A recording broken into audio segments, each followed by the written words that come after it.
Alors, on continue notre aventure ensemble et je vais vous montrer dans cette vidéo comment rajouter des pages, également des pop-up et puis on va dire des dossiers, des groupes de pages, on appelle ça, et même des portfolio. Alors, je vais vous expliquer en quoi cela consiste, hein. On va voir ça tout de suite. Donc, en allant ici, donc là, vous êtes sur, par exemple, la page de présentation d'Archimède, hein, du programme Archi 360. Donc, si vous allez ici sur la gauche, vous avez les pages. Donc là, vous allez tomber sur cet onglet-là.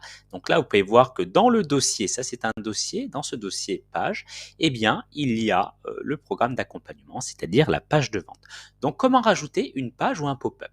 Donc là, en appuyant ici, eh bien, vous avez le choix entre choisir une page, choisir un portfolio, une pop-up ou un groupe de pages. Donc, si on met page, eh bien là, vous allez pouvoir, voilà, vous allez tomber sur cette page-là et vous allez pouvoir choisir ce qui vous convient le mieux, hein, finalement par rapport à votre projet. Par exemple, si vous faites un webinar, eh bien, vous avez peut-être envie de créer justement, allez, une petite page, voilà, pour le webinar. Donc, vous cliquez ici, webinar, hop, il est dans le groupe des pages, webinar template, public, ok, très bien. Le SEO, bon, ça vous le savez, il faut le mettre en place, c'est important.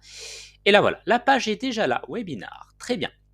Donc si on retourne ici, on peut voir que dans le groupe page, eh bien, il y a la page webinar que vous allez pouvoir ensuite pouvoir peaufiner. Allez, on y retourne. Si demain vous voulez ajouter un pop-up, donc vous pouvez aller ici, hein, bien évidemment. Là, c'est des exemples de pop-up qui sont là, qui existent, hein. Voilà, là, il y a une petite vidéo. Mais imaginons, ici, on souhaite par exemple rajouter une pop-up. On veut que les gens, quand ils cliquent, ça fasse une pop-up. Donc, comment ça fonctionne? Eh bien, il faut aller dans modifier le lien. Donc là, on descend et là, on voit qu'il y a un petit onglet pop-up. Donc là, après, il faut choisir le pop-up que vous aurez créé. Donc, mettre hop, le pop-up adéquat, sélectionner, vous enregistrez et ensuite, eh bien, si ça fait bien le travail, là, vous pouvez voir, hop, voilà, il y a un petit pop-up qui va apparaître avec ici le calendrier que j'avais collé comme exemple.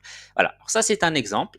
Si vous voulez créer un pop-up, eh bien c'est très simple, vous revenez là, hop, création d'un pop-up. Là, il y a différents types de pop-up, donc à vous de choisir ce qui vous convient le mieux, en sachant que vous pouvez vraiment le personnaliser. Il y a aussi des pop-up qui peuvent s'enclencher au bout de tant de minutes, hein, 30 secondes, ou si la personne descend à un certain point.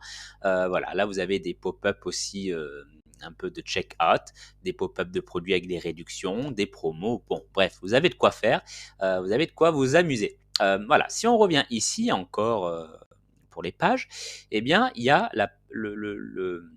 un onglet, blog qu'on a rajouté, que j'ai rajouté ici. Donc là, on va l'effacer. Je vais vous montrer. Voilà, là, il va revenir normalement. Hop, on va rafraîchir la page.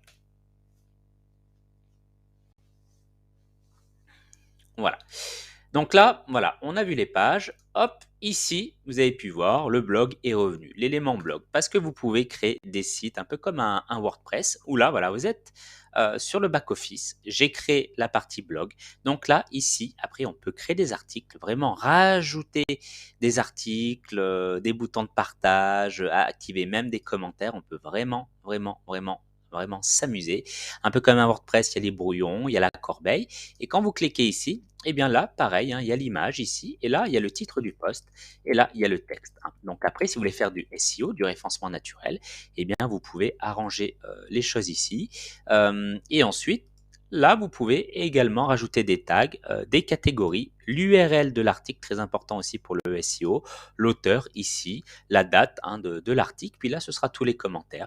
Donc là, vous pouvez décider d'activer ou non les commentaires, d'activer la barre latérale si vous le souhaitez. Bref, voilà, vous pouvez faire tout un tas de choses vraiment très sympa. Que dire d'autre? Et puis à la fin, les groupes de pages. Les groupes de pages, en fait, c'est, imaginons que vous souhaitez, je ne sais pas, moi, créer un groupe de pages sur différents produits, par exemple, hein, vous pouvez le faire ici, produit numéro 2. Voilà, vous créez ce dossier-là.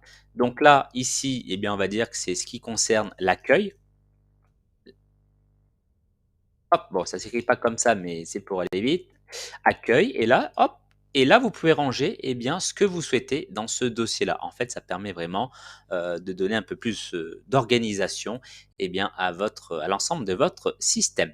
Voilà, j'espère que vous avez, compris un petit peu le mode de fonctionnement des pages. Eh bien, je vous souhaite une bonne continuation et je vous retrouve à très vite sur Chouette Clic.